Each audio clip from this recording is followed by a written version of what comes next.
politics is nothing but war without bloodshed, and war is nothing but politics with bloodshed.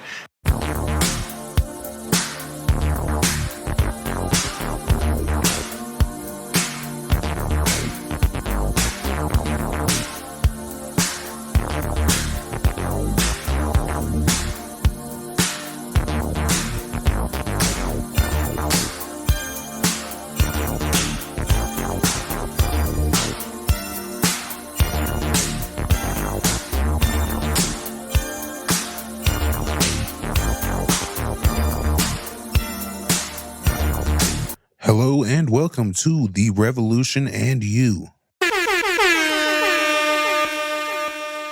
Socialism is a widely misused and purposely obfuscated term in the U.S. In this episode, we're going to get into how it has been realized historically and why it has been so misdefined throughout history. If you leave it to the various talking heads and media to define socialism, at best you'll get socialism is when the government does stuff, and at worst, socialism is when a few people profit off of everyone else's work, which is a definition ironically better suited to capitalism. Let's get into what socialism actually is. Socialism isn't about government handouts, it's about answering one question. Who gets the money when you do work? Under capitalism, the factory owner makes the real money while the workers fight for the scraps. Under socialism, the workers own the factory. That's it. That's the whole theory. In his defining work, The Communist Manifesto, Marx wrote that we stand for the abolition of private property. Now, this is one of the most misquoted and misinterpreted lines in all of Marx's work. The abolition of private property. Now, you may be thinking, abolish private property, but I like my car, my house, and my toothbrush, and none of that is private property in the Marxist sense. That's personal property. The abolition of private property that Marx was advocating for was the private nature of the ownership of things like mills, factories, and forests, converting them into public resources to be used for the collective good of the people. An example of this would be how the Soviet Union nationalized its oil industry so profits from it funded public works like schools and infrastructures instead of lining the pockets of some oil baron. Another manifesto quote is, from each according to ability to each according to work, which is simple and straightforward. If you work a 40-hour work week, you should be paid for 40 hours. No one who works a fraction of that, like CEOs, should make 400 times what you make. An example is the CEO of Amazon, Jeff Bezos, makes the equivalent of his employees' annual salaries in roughly 10 seconds. Another socialist concept is that state power is an extension of class power, and the state itself is a tool of class suppression for the oppressing class. For an example, we have no further to look than the Luigi Mangione case, from the nationally covered manhunt for him prior to his arrest to the prosecutor on the case calling for the death penalty, clearly to make an example out of Luigi, lest any other commoners get any bright ideas. This contrasted with thousands of unsolved murders across the country, and the rarity with which the death penalty is used in murder cases shows us clear as day who the state functions for.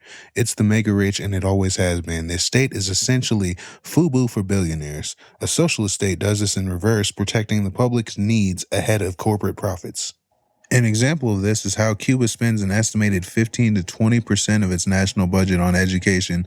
Universities in Cuba, including medical school, are free, with a $0 cost to students to attend.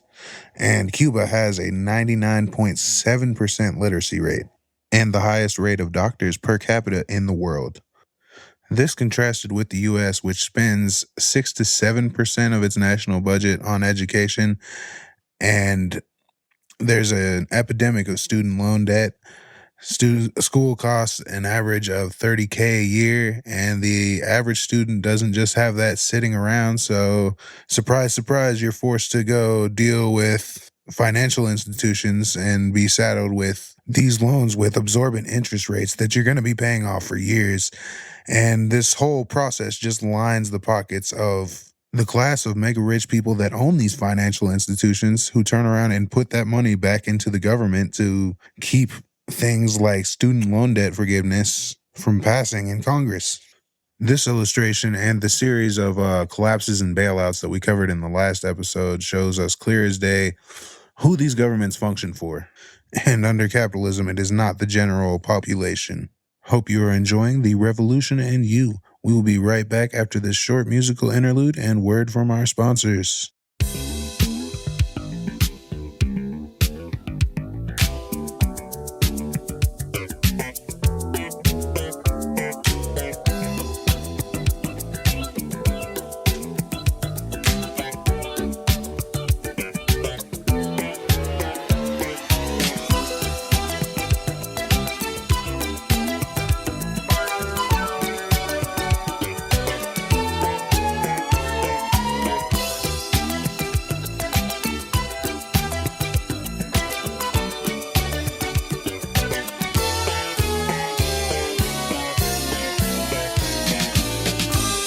At USAID, we believe in a brighter future for all, on mutually beneficial terms, of course.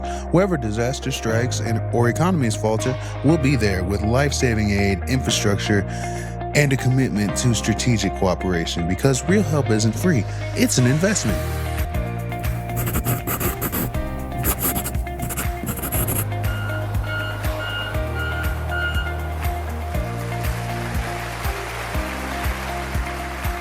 Take our media development loans. We'll help you strengthen your local news by ensuring fair, balanced reporting that just so happens to align with U.S. interests. Think of it as a gentle nudge in the right direction. After all, a well-informed public is a pro-America public.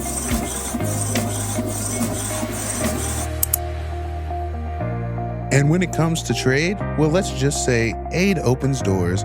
Prefer to buy your grain from someone else? Sorry, those emergency loans come with a tiny little reciprocity clause. But don't worry, it's not control, it's a partnership. USAID, helping you help us, because generosity shouldn't be wasted on ingrates.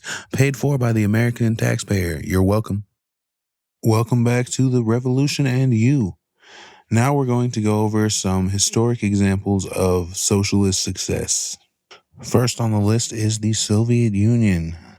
Prior to the revolution in 1917, Tsarist Russia was a declining, backward agrarian country 50 years removed from feudalism that was transformed after the revolution into an industrialized world power in under 20 years. Life expectancy nearly doubled and literacy rates skyrocketed. Famines that were recurrent in places like Ukraine going back to the Middle Ages were permanently stamped out. And by 1961, this former feudal monarchy was the first nation to put a man in space. Next, we're going to talk about Cuba. Prior to their revolution in 1959, Cuba was ruled by a dictator named Batista and still under the hacienda system, which was essentially feudalism with Spanish colonial influence. It was also a paradise for U.S. mobsters, as you can see in The Godfather 2 and other mob movies, but under Castro has risen to be #1 in medicine in the global south, despite a crushing embargo from a large country that, due to geography, should be its natural trading partner. That is the U.S., of course. Next, we'll talk about the People's Republic of China. Prior to socialism, China was a semi-feudal and semi-colonized state that was pretty regularly invaded by foreign powers. And under socialism, they have lifted 90 million out of poverty and close to eradicated homelessness. Now, you may be thinking, but hey, aren't these countries authoritarian dictatorships? But isn't it curious how the supposed leader of the free world that we're supposed to be in the U.S. has a larger prison population than all of them? This brings us to our first myth about socialism. Socialism is totalitarian. Socialism, actually, by its very nature, is democratic. In Vietnam, they have elected workers' councils, and Cuba has elections for their local and national assemblies. A really good resource on democracy in Cuba is a video by Marxist Miguel on TikTok on the very topic. I highly recommend you check it out. The next often repeated myth about socialism is that socialism is with no food. It leads to breadlines, shortages, and famines. But a declassified CIA document from the 70s shows that the average Soviet citizen ate healthier and had a higher caloric intake than their U.S. counterparts. In situations like these, every accusation is a confession. We can look at the prominence of breadlines during the Great Depression or modern food banks, food pantries, and meal programs in the U.S.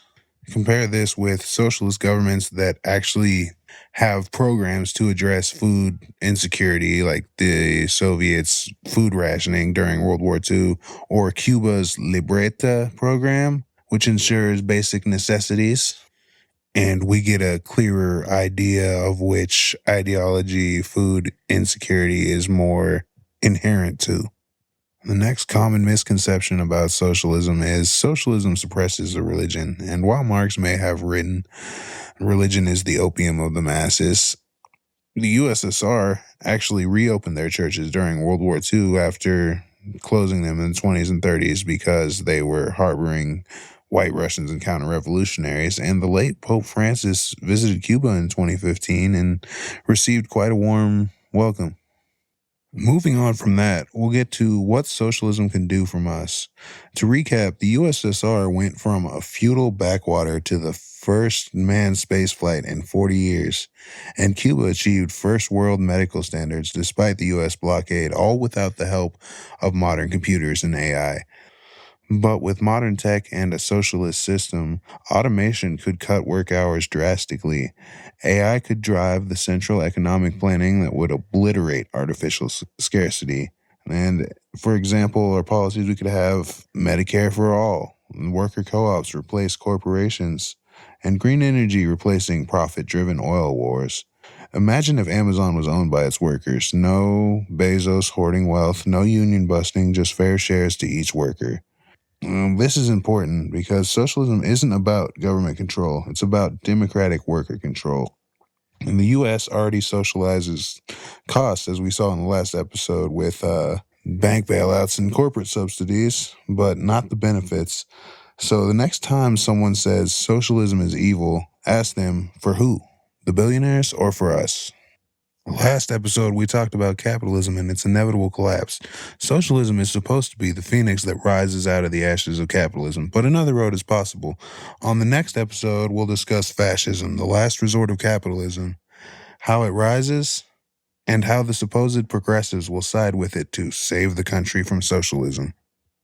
Before I get out of here, just want to give a quick couple of shout outs. Shout out, as always, to Proles Pod. They recently did an episode on modern monetary theory that's really interesting. I'm still trying to wrap my head around it. I think I've listened like 3 times. Also, shout out to Actually Existing Socialism and Tony. Shout out to Marxist Miguel on TikTok, as always. And shout out to every communist or socialist organization doing work locally. May the specter haunt your streets and solidarity forever.